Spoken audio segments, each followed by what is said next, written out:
Hi guys, quick update here for YouTube for Bitcoin. It's 5th of January 2024 Sunday. Hope everyone's doing great.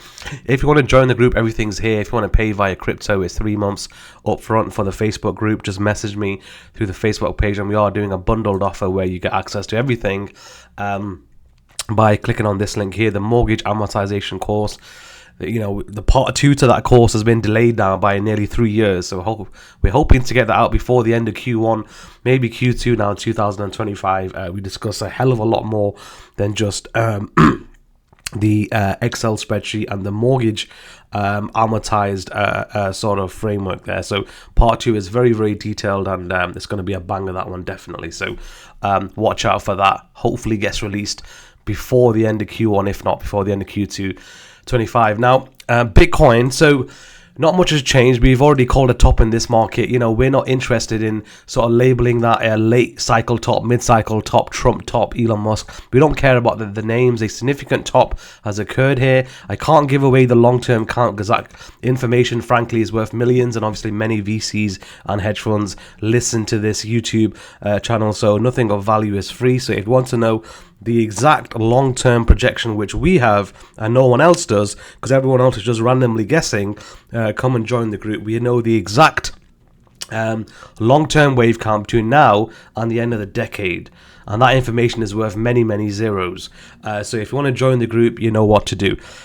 Nothing has changed here. They've chucked in this little curveball, and frankly, we've gone from a sentiment analysis of 80% of the world being bearish, and now those same 80% are now fully bullish. So this is a 1, 2, 3, 4, 5. But, you know, that could easily just be a 333 flat. And it's often the case that the head and shoulders, as we teach on the masterclass, it doesn't break down the first time. It's a bit of a running off liquidity because everyone's got their sell stops there. Where do most people put their sell stops for a head and shoulders? Likely they'll put it at the right shoulder low. Sorry, high, i.e. here. So all we're doing here is running the sell stops, running the buy stops, and then you get the real move. So obviously Goldman Sachs are back tomorrow. They move the market. As far as I'm concerned, none of this move here the last week or so is genuine. It's on low volume, low liquidity. Everyone else, all the retail traders, all the weak hands are now going to be getting back to their back to whatever they do, back to their day jobs, and Goldman Sachs are now going to be back. They're going to run it up to 100,000, makes a good headline. Next thing you know, we're going much, much lower. So I can't give away the exact wave count. We've been off here since 105,000. So we don't really care what happens here. I know it's very concerning. Number one, people can't see that the top is already in, number one, and even more concerning, how everyone's flipped from really bearish to really bullish, and it's really concerning because if they just take the masterclass, we actually specifically speak about the head and shoulders pattern. It's one of our special bonus modules as part of this one here. We talk about Left Eye Lopez, rest in peace, head and shoulders, and HTF entry. So everything's there.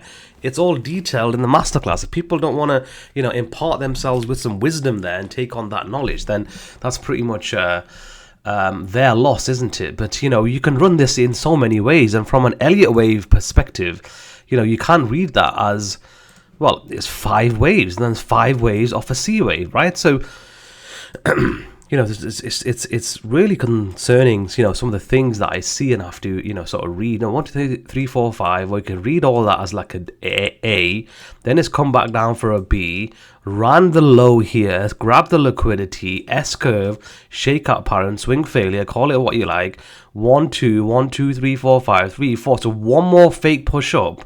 Ideally, it runs 100, because running 100 will also trigger further buy stops. And it just makes a very good headline. So we run the buy stops above here, which are the stops for the people who have been trading the head and shoulders pattern, because they don't know how to trade the pattern. They don't understand. It's got a very high negative failure rate. If they took the masterclass, they would know the exact statistics, right? It doesn't work the first time round often. They go back to run your stops. And then you've got a second set of buy stops, people who are just randomly triggering buy because we've gone above 100,000. So one more push up actually makes a lot of sense. But then what have we done? We formed a larger B wave correction. Could also be an X wave, mind you, but regardless, let's call it a B wave, right? What if it's a wave 2? What if all of that is a 1 and then a 2? So this is why it's very advantageous being part of the group, because once again, we've got a whole host of numbers here getting suggested by the YouTube audience. I mean, you know, on the first video about 10-15 days ago, it was anywhere from 4 to 80,000, and now we have the same kind of thing. Everyone has gone from very bearish to very bullish. But what has actually changed here? Is this going to take out this high, let's say, by the end of Q1? Let's just keep it simple. Is this chart going to take out the high all the way over here by the end of Q1? Yes or no? Why don't we just run that question to the YouTube audience? My opinion is obviously no. So what does that mean? The chart cannot go backwards. We're not like bishops or castles on a chessboard. We can only go down, sideways, or up. So we've got 3 possibilities. Down, right, sideways, or up. It can't go backwards, right? So we know that's not, you know, possible, obviously. So if it's not going up, it's just going sideways to down. That's exactly what it's doing. Look at the cause that's getting built up here. 19th. That's a lot of cause. In the stock market, that would be nothing, but we're dealing with crypto. That's 3 weeks of cause. That's the equivalent of like 2.5 months of cause on the stock market. Is that a cause looking to go higher, or is that a cause looking to go lower? Effect is proportional to the cause. What is getting done here? Is it reaccumulation, or is it part of a very undercover, although not so undercover because I can see it, distribution? Why should this be bullish? I don't understand why people are clinging on to a bullish thesis from here. Like I said, longer term, we have the exact wave count until the end of the decade. I can't give away that information. I'm talking here short, medium term. Why should this take out this high before the end of Q1? There's no technical, there's nothing on the chart to suggest that it should do that. And is this just the last stage of the bull trap? Well, we're going to find out here pretty soon.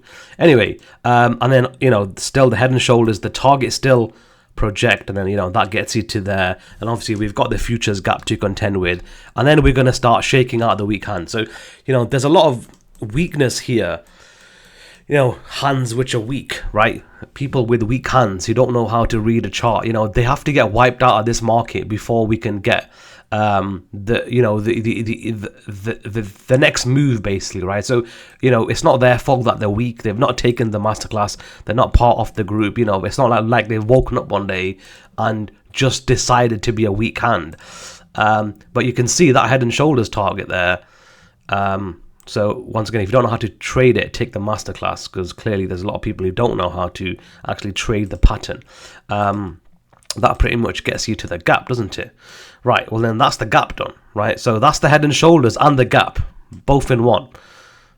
Right, then we've got one YouTube subscriber who thinks, right, head and shoulders boxed off, the gap, bomb. We're going straight to, and I believe he has a range, unbelievably, of 250 to 1 million, right? So we have one YouTube subscriber, so hopefully he doesn't run away from the comment section.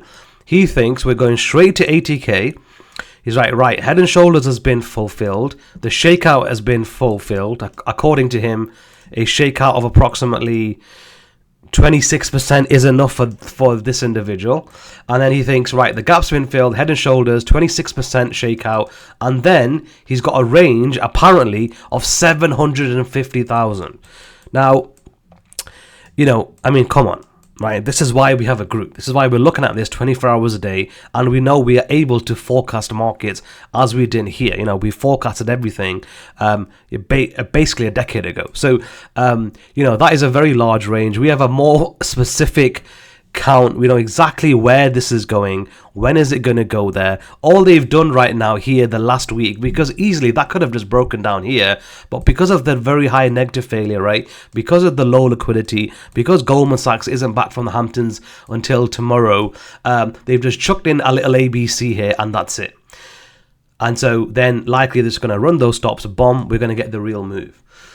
Right. Then it comes down to how low are we going. That's when the interesting things start to occur. Once it starts breaking down through 90k, 85k, 80k, then we start seeing a lot of the bearishness come in, and a lot of people start panicking, letting go of their positions.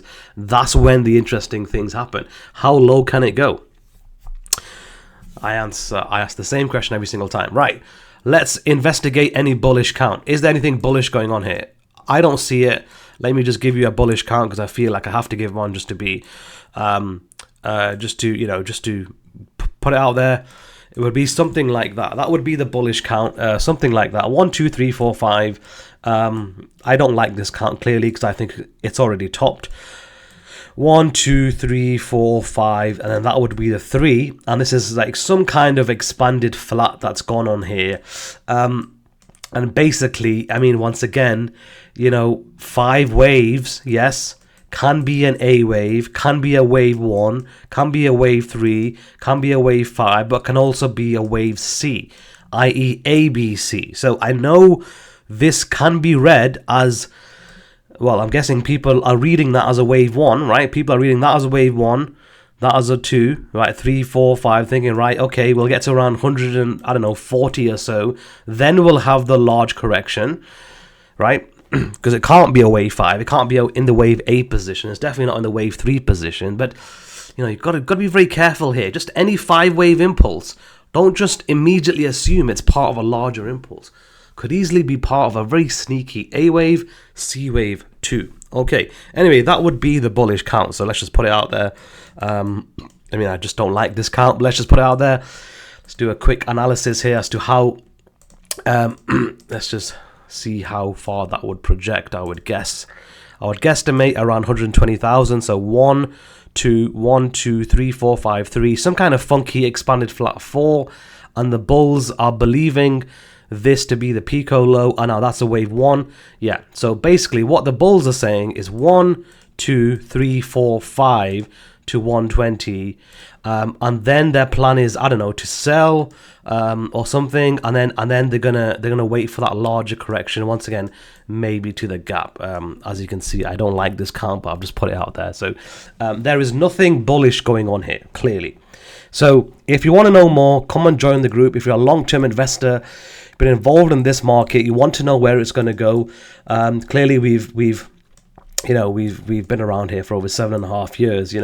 This chart is definitely flattening out. You can clearly see the logarithmic trend lines are just completely flattening out. So we have to be very careful here, giving lofty projections of a range of 750,000. So if you're a long-term investor and you're panicking, you're worried, you don't know what's going on, you don't know how to read a chart, you're a real estate one-trick pony, you're a baby boomer who just buys ExxonMobil, holds it for 3 years, you don't have a clue, you've never heard of Elliott Wave, come and join the group. I think you can learn a hell of a lot. Where this market is actually going this year is very, very important. I mean, we're looking at, very important things for this year. And tomorrow actually, we're going to do the 2025 update. I mean, you just look at the bond situation here. I mean, I'd be lying if I said I've not seen a more bullish chart in my life. The last time I saw something as bullish as this was when we called Nvidia, I made the greatest call in the history of mankind by calling it the world's most valuable company. Where is this going to go? How does this affect things? People are very bullish on Bitcoin, right? Okay, it's going to go to 120 grand. My best mate over here on the comment section, he's got a range here of 750,000 range, apparently by November, because he believes in 4-year cycle theories. Clearly, he's not looking at the gilt situation here. He's not looking at the US 10-year yield, but forget about the US. That is probably the most bullish chart I've ever seen in my life. Where's that going to go? How does that affect things? Where's this going to go? Is it going to break down towards 2%? I don't think so. Where is this chart going? How does this particular chart affect Bitcoin? Right? Dixie Carter. Once again, right? You can't just randomly start calling tops and calling bottoms and calling this, that, and the other and saying things are bullish. There's a 5 wave and a C wave. There's too many people on YouTube who work in isolation. We don't do that in the group. Where is this dollar going? We know Bitcoin is anti-dollar. We know that, right? So obviously we're bearish on Bitcoin here, short term, medium term, right? Clearly, because we've said that the top's already in. Weeks ago, we've been out for like 3 weeks already. Where's this market going, right? These are very important. It's a very important time, very important year, and frankly, very important quarter. So if you want the more discounted option, come and join for 3 months crypto. We're doing a big update tomorrow. It's going to be at least an hour long. We're going to discuss all the major macro themes for this year. Every year has got a macro theme, and this is the most important year of investing that I've seen since 2008. Very, very important year. All of these charts are related. Bitcoin is a liquidity marker, but it's linked to everything that's going on everywhere else. S&P, right? Lest we forget. Where's this going to go from here? We've got the exact wave count. We know exactly where it's going to go. Where's Nvidia going to go? Tesla, right? We're covering everything. So if you want to join the group, everything's there. But let's just bring it back to Bitcoin. I don't think the futures are open yet. I think they're going to open in about 2 hours' time. So we don't have a print as of yet on the futures. But that is basically what we're working here. Yeah, so we've just broken one side of the range. The other side of the range rests around 100,000. The bulls would suggest that this is part of an impulse, in which case they're waiting for a wave 2, and then they're waiting presumably for a wave 3, then a 4, then a 5 to, like, let's say 120, which I worked off the Coinbase chart. Then they're looking for a large correction. Okay, so that's fine. That would be the bullish count. But like I said, there's a whole lot going on over there on the yields and the dollar, which I think is very, very important. In fact, it will be shown to be very important very, very soon. So if you're involved in those markets, in the pension markets and anything else, and might be a bit of drama that going on there with people's pensions here pretty soon. Anyway, I'll wrap it up there.